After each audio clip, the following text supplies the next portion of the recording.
So namaste to all the divine souls. I'm Aradhana Vaishnav from the Yoga Institute. Well, in life, all of us want some good health. We need wellness. We need stability. And I'm sure I'm not wrong when I said we all are after all this, right? Now, today's topic being meditation for students.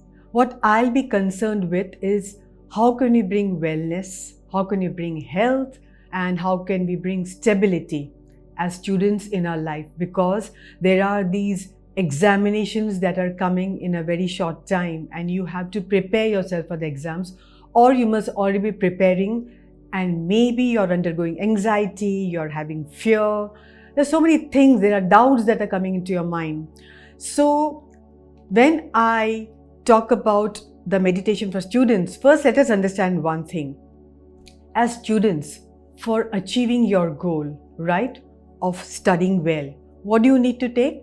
You need to take appropriate measures. Do you know what this means, to take appropriate measures? These three words make a root word, and that root word is MED, med.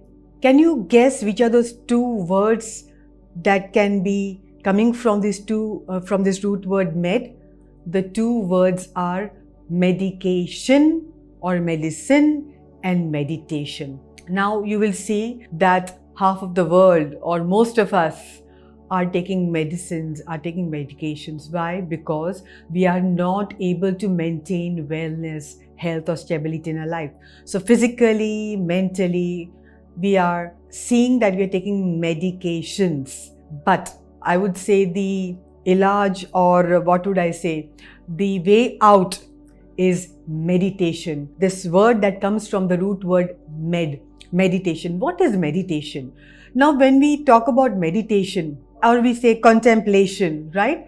These two words, if you go to see, do not even give that kind of appropriate equivalent to the Sanskrit word dhyana. And what did our founder Shri Yogendra Ji say? He said that dhyana is nothing but an uninterrupted flow of thought of anything, a visual image, an object, whatever it is. So that is dhyana, and that is what you need. So let us understand it as simply meditation right now. So you need to do meditation, because for your studies, to know that you're able to give your examinations well, so one needs meditation. Now when we talk of the word meditation, we usually think of it of somebody sitting in a very erect posture, meditative posture, sitting under a tree, holding some fingers in certain way. We imagine all these things where meditation is concerned. But let me tell you one thing. Meditation is something that can be followed or that can be experienced every moment, because we are so one-pointed in whatever we are doing is almost being meditative. It can be anything, even simple thing like consuming food, it can be very meditative. Everything that you do in your life can become very meditative when you are in the present and you're absolutely one-pointed. Now for you as students, for the examination that's coming, we always think, well, if I put in 16 to 18 hours of studying, I will achieve my goals and all that. But it is not about the quantity, but it's about the quality of the time, or that what you understood from what time you spent after your studies. I'll give you a simple example. Usually what happens, say for example, you have studied 100% for whatever your syllabus is, right? Now there are all chances that you might just understand maybe 80% or 90%, right? Now whatever you understood and whatever you want to remember, maybe now it's come to 70 or 80%, right? So from your 100% preparation, we have come down to 70 to 80%. And when finally you go to reproduce this in your examination, it might just come to 50 and 60%. And then what happens when we receive our results? We are very dejected, we are depressed, and we lose our sense of balance, and we say, I put in so many hours and I just got this much, right? So we see how this 100% can be actually made 100% is by using this mental technique of meditation.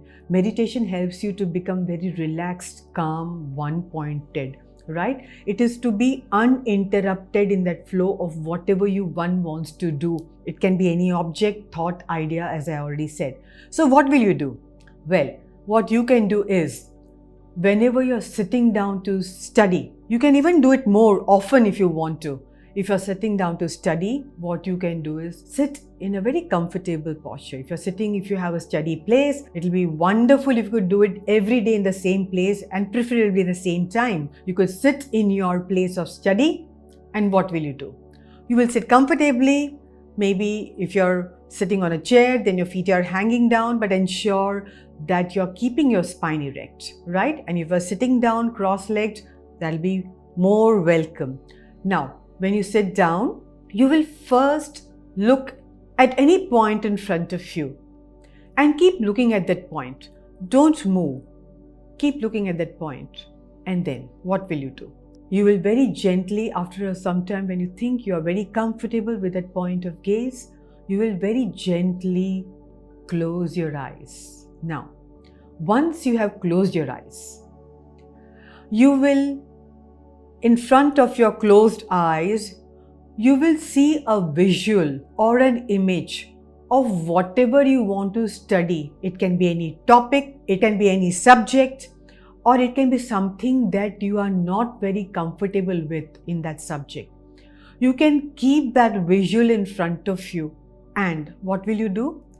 You will then visualize that you are doing extremely well with that topic. That topic or that subject is becoming one with you. You are understanding what is being spoken to you. You're gaining clarity in whatever that topic is all about. You will keep on thinking about it or visualizing this uninterruptedly. Well, which is very difficult. But if you think your mind wavers, come back to what you are visualizing. Your topic, subject, whatever that is. Once you've done that, at least try to do that minimum 5 minutes, and slowly and slowly and slowly you can keep increasing. Maybe in a week, maybe a minute or so. They'll be very, very helpful, and you will see how, just visualizing this very aspect of the topic or subject that you are not comfortable with or you are not very fluent with, you will slowly and slowly see how you are becoming much more calmer and relaxed about that anxiety that you have. So very, very importantly, again, Dr. Jaydev said that you must have faith in whatever you want to do. So have faith, even in the simple technique that I've shown to you. Have faith that you will achieve results. But yes, again, very, very important, as a meditator or when you're meditating, the success of your meditation will lie only if you do not expect anything from your meditation, right? So I hope this has helped you in some way, and I would wish you all the best for your coming examinations in this life, where we want good health, we want wellness, we want stability, and especially for all the students. And remember one thing, the Yoga Institute has this wonderful app called the Nispand app, which will give you so many techniques to follow. So all the very best. Thank you, God bless, and Namaste.